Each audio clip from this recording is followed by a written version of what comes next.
So, something I've noticed is that almost every person that I know has some sort of acute mental illness of some sort. Whether that's depression, anxiety, ADHD, ADD, something like that. Most of the people that I know have that, some sort of acute mental illness, right? Uh, and I've been kind of thinking about it that these things have popped up a lot more within recent years. Or perhaps they're becoming more acceptable to even admit that. That's a whole different talk altogether, though. What I'm going to be talking about is, in particular, anxiety and how it relates to the modern age here in 2019. And I think that it's a fucking plague. It's something that is so incredibly rampant. Almost everybody I know suffers from it to a degree. Whether it's chronic or acute, most of the people I know suffer from it to some degree or another. And and even if it's not a medical diagnosis, it's usually people just neurotically worry about things. And and here are kind of my thoughts on why that is and what we can do about it, I guess. So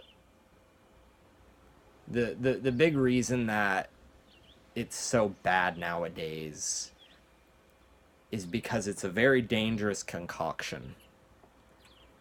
One is Number one, rather, is just who we are on an instinctual sort of, natural level.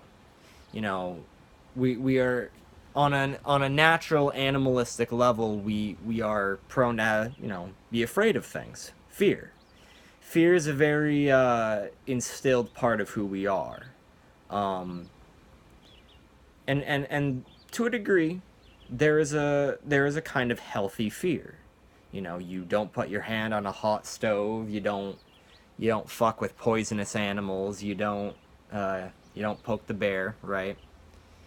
That is a healthy kind of fear that has honestly helped us stay alive pretty well. I think we're still here. So and that's fine in and of itself. It's just this little compass that we use to navigate the world, right? Uh, Number two is social and cultural factors, and that one's a little bit more complicated. However, mixing these two things is it's a very deadly concoction, and and what I mean by social and cultural factors is it's the American dream. It's capitalism or whatever you'd like to call it that is causing this. Um, it's the economic situation that we're in now, right? It's whatever that is. Technically, you could get on my case and say it's not real capitalism, and I understand that. But whatever situation we're in now, we are in a very perfectionist sort of age. And what our economic system does is it hijacks these sort of these primal instincts that we have. It hijacks the sense of fear, the sense of fight or flight, the sense of urgent survival, right? And and I think that's really where the danger comes in. I think that's really what it is. So just think about it like this, right? In modern society, there is a certain urgency about getting rent, getting food, health insurance, feeding your children. That is very much, I think, how capitalism very much hijacks our primal monkey mind. by essentially we have to buy into this in order to survive. And I don't necessarily think that's true. There's ways around it without necessarily hurting other people or buying into it. But I think that's the main thing, is that, if you're going to live, not even the approval of other people, if you're going to exist in this world, you are mandated to follow the 40-hour weekend warrior life, right?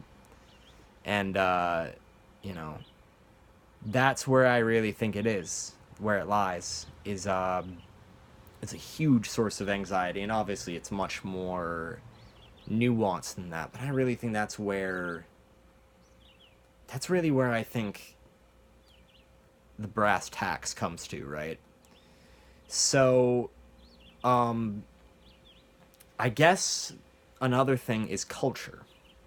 And there's a difference here. I was just talking about economic factors and stuff, and I think culture is definitely a big part of it too. Of I've noticed nowadays there's more of a there's more of an acceptance of mental health issues. Back in the day, if you had some sort of mental illness, you had demons, you were crazy, you're psychotic, and they'd lock you up and lobotomize you. Nowadays, we're having a little bit more of an enlightened approach, especially toward things like depression and anxiety and that kind of thing, autism, ADHD, and that's wonderful. That's a wonderful thing because it's not guided by ignorance anymore. However, I think culturally we're getting into a stage of fetish. I'm sorry, I'm not very eloquent.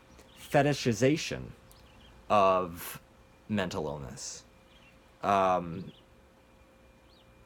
where I literally hear fucking mumble rappers rapping about depression and anxiety and that kind of thing, which is kind of funny in a way because it's this cartoonishly masculine archetype, and they're of a rapper, a gangsta, and they're rapping about depression, and it's kind of interesting, and you see a lot of that kind of thing. Popularity with musicians like Joji or something, or Father John Misty, where very much the subject matter is about depression and that kind of thing. And I'm not saying I think those two actually are a poor example because they're not fetishizing it necessarily. I think they're just talking about their emotional experiences in life.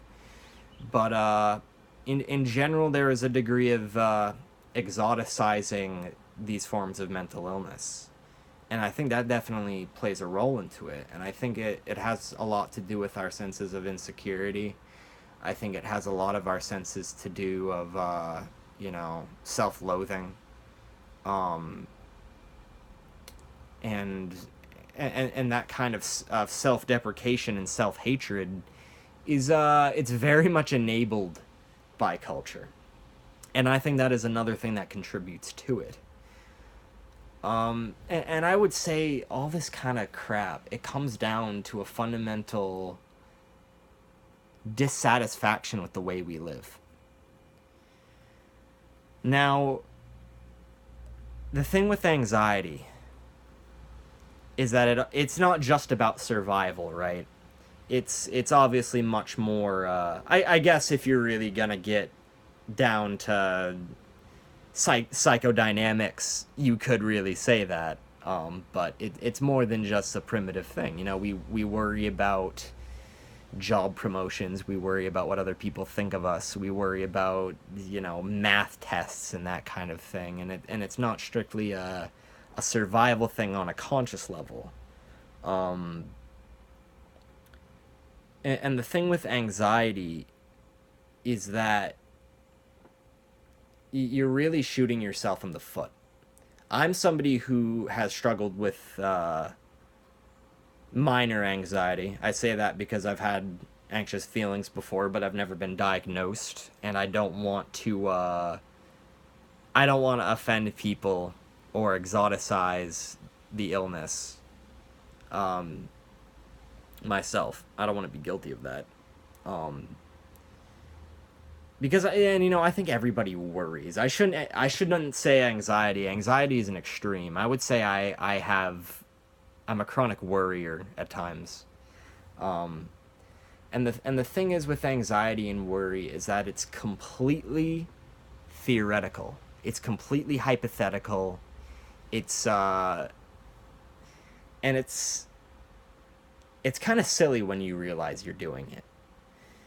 Um, and a lot of this has to go with my own philosophy. I have a lot of Eastern philosophies, and a lot of those have to do with being in the now, being in the present moment.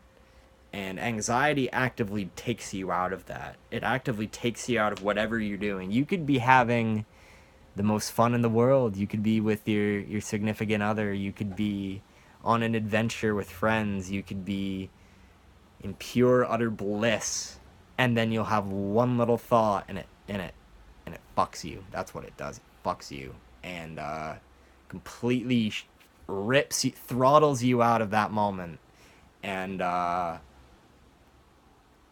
yeah, I don't even know what I was talking about. And yes, anxiety is usually completely hypothetical. It's usually something that is a complete construct of our minds. It never has to do anything with the tangible, what's right in front of you, reality of things.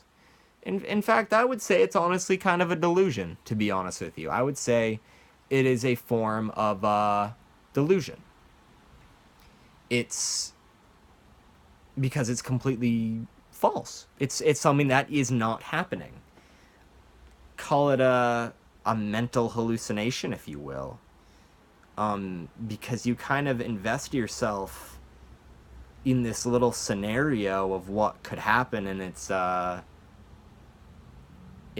really your ego just trying to map out a potentially negative situation.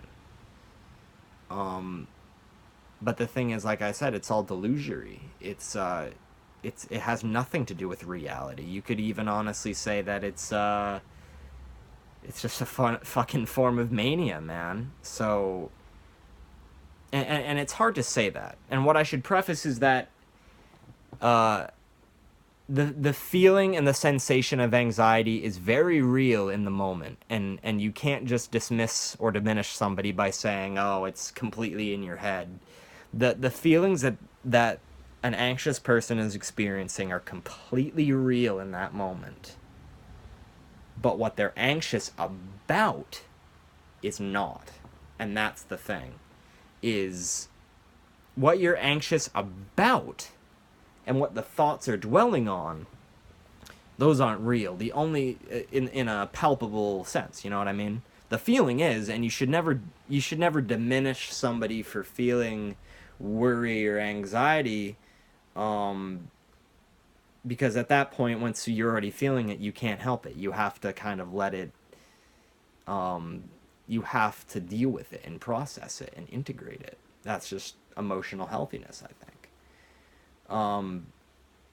But nevertheless, the object of your anxiety and the scenarios you put yourself in mentally, that's the trap. And ultimately, what has helped me with my worrying is realizing that what I'm worrying about is a figment of my imagination. It isn't real. It's something that isn't in the external reality. It's something that only I'm perpetuating. It's something that only I am. Uh, I'm just fucking shooting myself in the foot. Um, and that's really all it is. But I have nothing else to say. To be honest, I kind of forgot what I was talking about. So I'm gonna be making more videos. Peace out, niggas.